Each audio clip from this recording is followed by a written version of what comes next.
The Dragonback series by Timothy Zahn. Book 3, Dragon and Slave. Chapter 24. The first job was to see if they could fix the door so that Dracos could get in and out the usual way, or at least the usual way for poet warriors of the Kada. Fortunately, it turned out to be easier than Jack had feared. The extra slab of wood that had kept him from sliding his hand outside turned out to be a simple add-on attached to the bottom of the door frame with 3 nails. With the door closed above it, the nails were impossible to reach. With the door open, though, it was simple. At Jack's direction, Dracos used his claws to pry up the slab. The 3 nails came up with it, and Jack had him slice them off so that they were even with the wood. Now, when the slab was back in position, it looked as solidly in place as if it were still nailed there. It even fit tightly enough against the frame on both sides that a slight bump wouldn't knock it loose. But with a little pressure, Jack could push it out to drop onto the ground outside.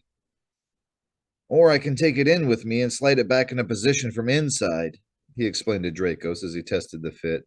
Either way, the Brumgas will never have a clue. Unless they try pushing on the slab themselves, Dracos pointed out thoughtfully. Tell me, where are the ends of the nails I cut off? Jack glanced around. Here they are, he said, picking the 3 pointy ends off the ground.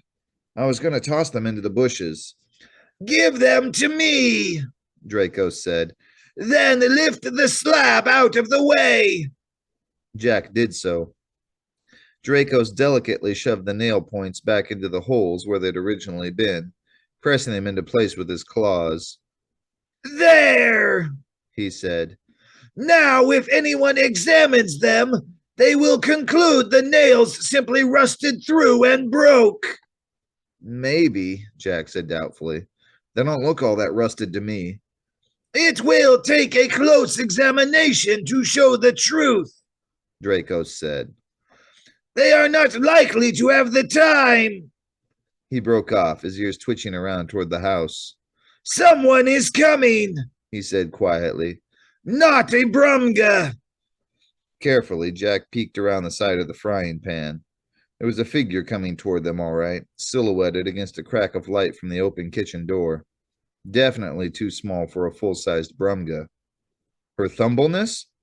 Inside, Jack hissed, ducking back around the front. Dracos was holding the door open. Scooping up the wooden slab, Jack scrambled inside. The dragon eased the door closed, and as Jack poked his hand through the opening, he heard a soft click as Dracos locked the door. A second later, the key came sliding through the gap, followed by a brief wait on Jack's outstretched hand as the dragon came aboard. There wasn't enough time to hide the key in his shoe. Instead, he shoved it out of sight beneath the copper mesh behind him. Even if her thumbleness had come to drag him back to one of her games, Gazin would probably toss him back in here as soon as she got tired of him again. He could hear the footsteps approaching. Jack, a familiar voice called. Are you there? He felt Dracos twitch, so the dragon was surprised too. Yes, I'm here, Lisa, Jack called back. What are you doing here? What do you think I'm doing? Lisa countered disgustedly. I'm her Thumbleness's newest art project. Jack winced. I'm sorry, he said, and meant it. Bad enough to be dressed up in a clown suit and made to perform magic tricks. Having to stand there while her Thumbleness gleefully ran a paintbrush over your body would be 10 times worse. When did you get here? They came and got me this morning, Lisa said. That was Stwak, Heaterreef, told me they'd put you in here. They did it twice, actually, Jack said, rubbing at the bruises on his ribs. You'd better get back before she misses you. Not a problem, Lisa said. Her Thumbleness is having a long bath in that swamp off her room. Are you hungry or anything? Actually, he was starving now that she mentioned it. I'm okay, he said. Yeah, right, she said. Here, I brought you this.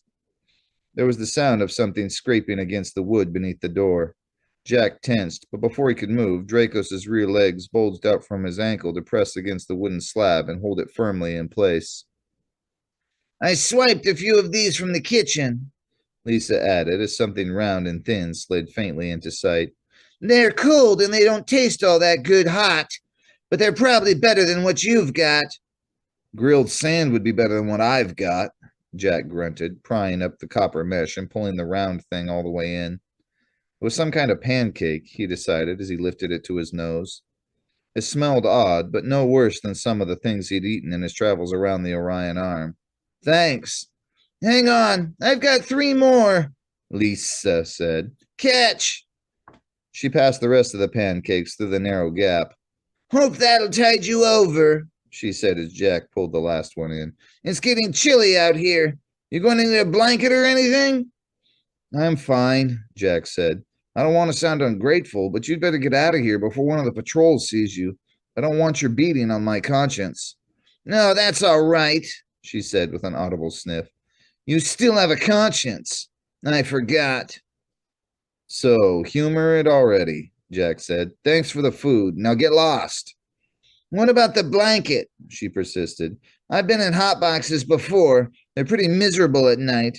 You don't even have scales to keep you warm. I'll be okay, Jack insisted.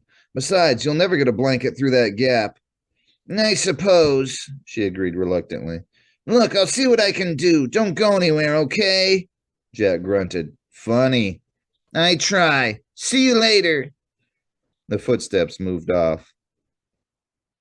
To the wall, Dracos whispered. Jack pressed his back against the wall behind him. Dracos shifted, paused for a minute, then shifted again. She has returned inside, he reported. I saw no patrols that might have noticed her. Good, Jack said. The last thing he wanted right now was to draw curious Brumga eyes in this direction. Well, that was different. What do you mean? Lisa sticking her neck out for me, Jack said. Or for anyone, for that matter. Yes, Draco said thoughtfully. Perhaps the experience of being one of her Thumbleness's playthings has given her a new view of life. I think that only works with Kada, Jack said dryly. But we can ask her about it later. Right now, we need to get moving. That may not be easy, Dracos warned. She implied she would return with a blanket. Jack hissed between his teeth. He was right, blast it. And if she strolls by when we're not here... Then we shall be burned cinnamon bagels, Dracos said solemnly. Jack grimaced. Toast, Dracos, he corrected. We'll be burned cinnamon toast. My error, Dracos said. Still, the point remains. What do you suggest we do? You got me, buddy, Jack said. Blast it, and blast Lisa too. I guess we wait. And if she does not return or does not return soon, Dracos asked. What then about Noi? We don't have a choice, Jack bit out irritably. I don't like it any better than you do, but if she comes here and tries to stuff a blanket under the door, she's going to push that slab inside. She wouldn't be able to get it back out even if she wanted to. And the first Brumga who saw it, he shook his head.